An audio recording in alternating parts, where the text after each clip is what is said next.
है और मैं हूं आपके साथ अनन्या चतुर्वेदी।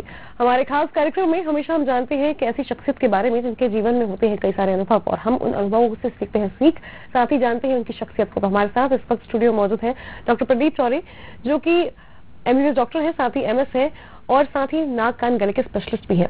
तो सर, आप पहले तो बहुत स्वागत है कार्यक्रम में आपका। सभी लोगों को मेरा नमस्कार और जय हिंद।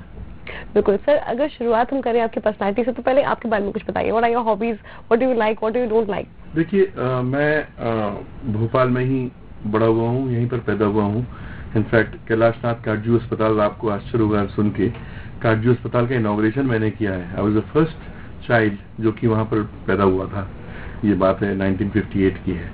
और यहीं पर सेंट जोसेफ्स कॉन्वेंट ईदगाह हिल्स, वहाँ पर मेरी प्राइमरी स्कूलिंग हुई। फिर उसके बाद में मैं कैंपियन स्कूल में आया। कैंपियन स्कूल से मैंने 11th करके MVM से फर्स्ट ईयर करके मेरा PMT में हो गया, प्रथम प्रयास में ही। और मैंने गांधी मेडिकल कॉलेज भोपाल से मैंने MBBS किया।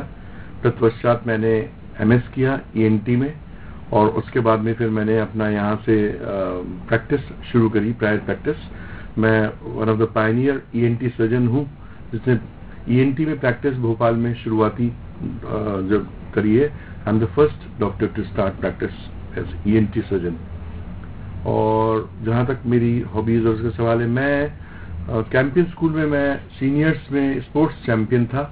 मैं एक लॉन्ग डिस्टेंस रनर था, लंबी रेसेस में दौड़ता था, और उसके लिए मैं प्रैक्टिस करी 10-10, 15-15 किलोमीटर रोज दौड़ता था मैं। उसके लिए महीनों सालों मैंने प्रैक्टिस करी है। और उसके बाद में फिर मैं फुटबॉल में भी भोपाल यूनिवर्सिटी में रिप्रेजेंट किया है मैंने, फुटबॉल में, एथलेटिक्स में भी किया है मैंने, डिस्ट्रिक्ट को रिप्रेजेंट किया है। और पर्सनल हॉबीज में मेरा म्यूजिक में काफी ज्यादा इंटरेस्ट है।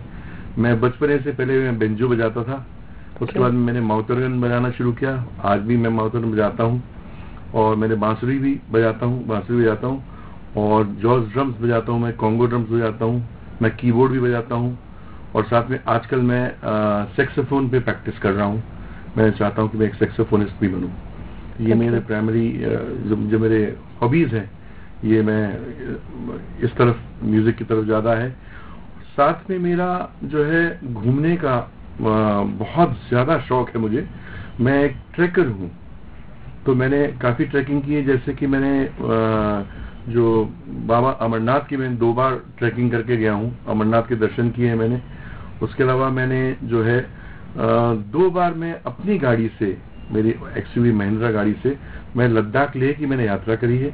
भोपाल से मैं गया हूँ, और लेह एक बार मैं मनाली से होकर के गया हूँ, मनाली से होकर के रोहतांग पास, कीलोंग से होकर लेह, वहां से पेंगोंग से लेह, खारदुंगला पास, नुब्रा घाटी, और रेजांग ला, जहाँ पर 1962 में वॉर में काफी बड़ा एक्शन हुआ था, वहां भी जा चुका हूँ। मैं चुचुल जा चुका हूँ, और मैं डोमचक घाटी, और यहाँ तक कि मैं सबसे नॉर्दर्न पास, सबसे ऊपर जो है लेह का पार्ट, जहाँ पर चाइना से बॉर्डर मिलती है, अक्साई चीन के पास में जो है, वहां तक मैं जा चुका हूँ। वापसी में कारगिल, द्रास, बतालिक से होते हुए, कश्मीर से होते हुए आया हूँ। दूसरी बार मैं श्रीनगर से होकर गया हूँ, कारगिल, द्रास, बतालिक से होकर लेह। तो मैं 2 बार ट्रांस हिमालयन अपनी गाड़ी से कर चुका हूँ। और क्योंकि भगवान शंकर जी में मेरी बहुत आस्था है, मेरी और मेरी पत्नी की, तो हम लोगों ने कैलाश मानसरोवर की यात्रा करी है। और मैं अपने आप को बड़ा भाग्यशाली समझता हूँ कि मैंने भगवान शंकर के वहाँ कैलाश मानसरोवर की मैंने पूरी परिक्रमा करी है। और मानसरोवर में मैंने 1.5 घंटे तक स्विमिंग करी, तो वहाँ भी मैं जा चुका हूँ। उसके अलावा मैं केदारनाथ, बद्रीनाथ, यमुनोत्री, गंगोत्री, सब तरह की यात्रा कर चुका हूँ। और गोमुख जा चुका हूँ। सबसे बड़ी बात, गोमुख और तपोवन, जो कि करीब 18 से 25 किलोमीटर दूर है गंगोत्री से। मैं अंडमान निकोबार में जाकर के मैंने डीप सी डाइविंग करी है, स्कूबा डाइविंग करी है, बल्कि I am certified diver also.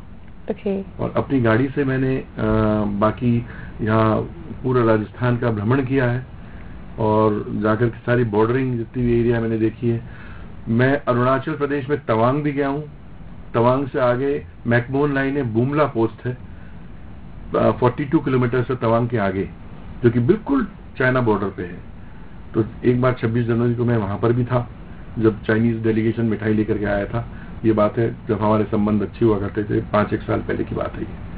तो इस तरह से मैंने अपनी लाइफ को, और बाकी अमेरिका में मैं 2 बार जा चुका हूँ, फिजी आइलैंड्स और सिंगापुर और बाली भी मैं जा चुका हूँ।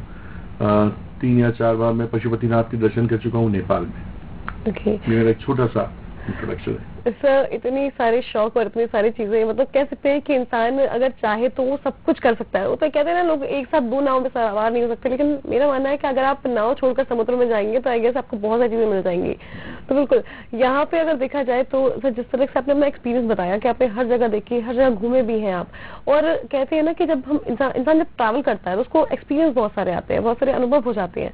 तो इस एक्सपीरियंस में, इस अनुभव में आपने क्या कुछ सीखा, क्या कुछ देखा, और घूमने फिरने से और एक जगह रहने में क्या अंतर हो जाता है? मेरा बचपन से कंसेप्ट बहुत क्लियर था, जो कि ये कंसेप्ट दुनिया में इस बार कोरोना ने हम सबको सिखाया है। वो सिखाया ये है कि सबसे पहले ये धरती प्रभु की बनाई हुई है। हम इस धरती पर सिर्फ एक ट्रैवलर हैं। हमारे पास एक सीमित समय है। हम अपने आप को इस धरती का मालिक ना समझें, और इस सीमित समय में आप जितना ज्यादा इस प्रकृति का आप आनंद उठाएं, धरा आपको उतना ही वापस देगी।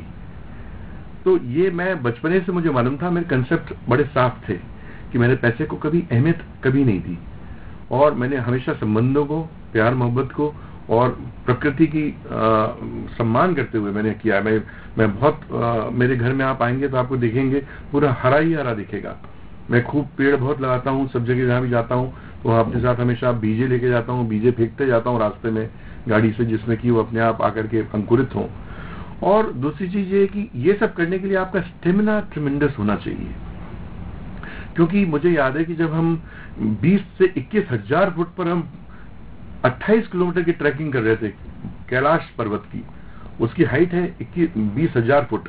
एक जगह जाके 20,800 फुट पे आ जाते हैं, 21,000 फुट पे। तो डोलमाला पास जगह है का नाम है। तो वहां पर जाकर के सांस ऑक्सीजन नहीं के बराबर है, और भगवान की कृपा से हमको ऑक्सीजन की कोई कमी महसूस नहीं हुई। क्यों? क्योंकि हम मैं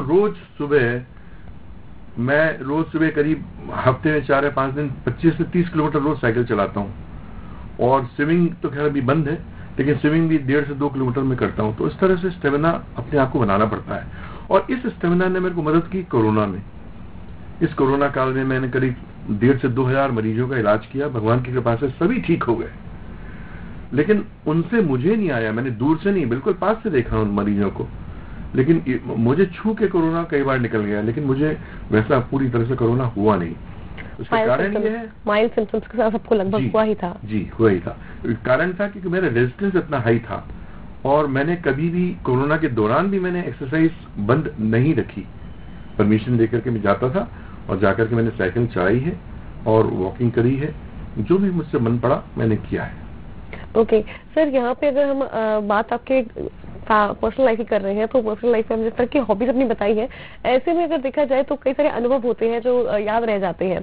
तो क्या कोई ऐसा अनुभव, कोई ऐसी बात जो कहते हैं ना, कभी कभी लाइफ में कुछ ऐसे मोमेंट्स आते हैं जब हम कुछ सीख जाते हैं तो हमेशा याद रह जाता है वो मोमेंट।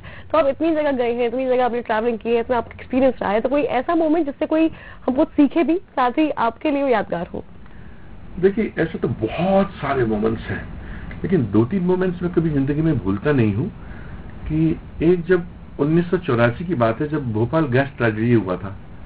84 में मैं एमएस कर रहा था हमीद अस्पताल से। उस टाइम पे मेरे सामने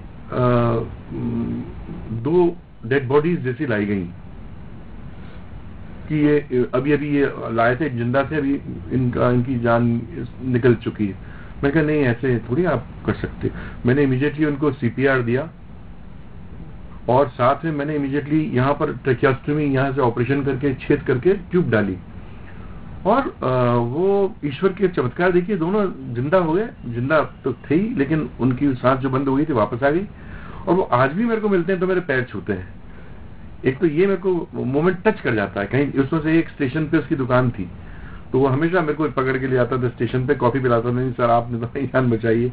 लेकिन ये मोमेंट मैं कभी लाइफ में भूल नहीं सकता कि उनका तो पूरा परिवार बच गया ना, क्योंकि वो 2 लोग बच गए तो उनका परिवार बच गया। एक तो ये, और दूसरा एक मोमेंट था, मैं सतपुड़ा के जंगलों में भ्रमण कर रहा था रात को 11:30 बजे। हम लोग एक जगह से दूसरी जगह, बोरी से हम ढाई रेस्ट हाउस आ रहे थे, तो उस टाइम पे मैंने एक पैंथर, हम लोगों ने हमारी खुली जीप में थे, तो हमने गाड़ी रोकी, ड्राइवर ने, तो रेंजर था वो, उसने गाड़ी रोकी। उन्होंने कहा गाड़ी क्यों रोकी? उसने कहा सर पैंथर है एक। तो वो पैंथर हमारी गाड़ी के आसपास घूमता रहा। मैंने कहा चुपचाप बैठे रहे हो, कुछ नहीं करेगा, क्योंकि मुझे जंगल घूमने का बहुत शौक है और मैं अक्सर निकल जाता हूँ जंगल में अपना कैमरा लेकर के। और तो वो पैंथर जो है, पता नहीं भाषा समझता रहा कि उसने थोड़ी देर बैठा सामने, उसके बाद में वो चला गया। ये 2-3 ऐसे मौके हैं जो कि बड़ा अच्छा लगा लाइफ के, और तो क्या ऐसे हजारों मौके हैं जिसमें मेरे को कुछ छुआ है।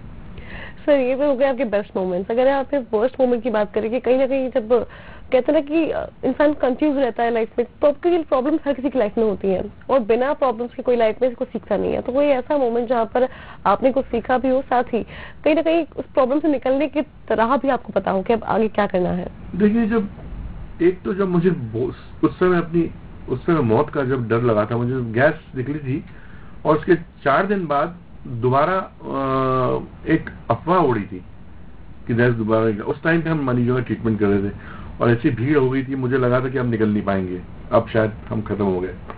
तो एक तो उस टाइम पे बड़ा, और दूसरी चीज डॉक्टर का, जब ऑपरेशन करते हैं, हर ऑपरेशन हमारे लिए एक बहुत ही चैलेंजिंग रहता है। कभी कभी ऐसा मोमेंट आता है कि अब हम इससे शायद नहीं निकल पाएंगे, ऐसे में हम ईश्वर को याद करते हैं और भगवान हमारे लिए कुछ ना कुछ रास्ता निकाल देता है। तो ऐसे मोमेंट्स तो खैर काफी हैं, लेकिन मैं बिल्कुल। अच्छा सर, इतना पॉजिटिव रहने का राज क्या है जिसमें आप बता रहे हैं इस एज में आने के बाद भी आप में वही एंथुसियाज्म है, वही आप उतना ही एनर्जेटिक हैं, तो इसका राज क्या है? किस तरीके से आप इतना पॉजिटिव रहते हैं? देखिए, 2-3 चीजें पॉजिटिव रहने का। एक, सबसे पहले एक ही मैं सीख सबको देना चाहूंगा कि अपने से बड़े, अपने पेरेंट्स की इज्जत करना, पेरेंट्स का ध्यान रखना और उनके लिए उनको कभी भी दुखी नहीं करना। क्योंकि जो लोग मैं देखता हूं कि तेरहवीं में खिला रहे हैं, ये कर रहे हैं, अरे जब वो जिंदा हैं उनकी तब आप कदर कर लो, बाद में कुछ ईश्वर सब आपकी मदद करेगा। एक चीज तो ये पॉजिटिव रहना बहुत जरूरी। दूसरी चीज, जब आपके पास, मेरे पास बहुत सारे, मैं आपको एक चीज बता दूं पॉजिटिव रहने का एक और बात, मैं 35 साल से मैं प्रैक्टिस कर रहा हूँ ENT की, 36 साल हो गए बल्कि।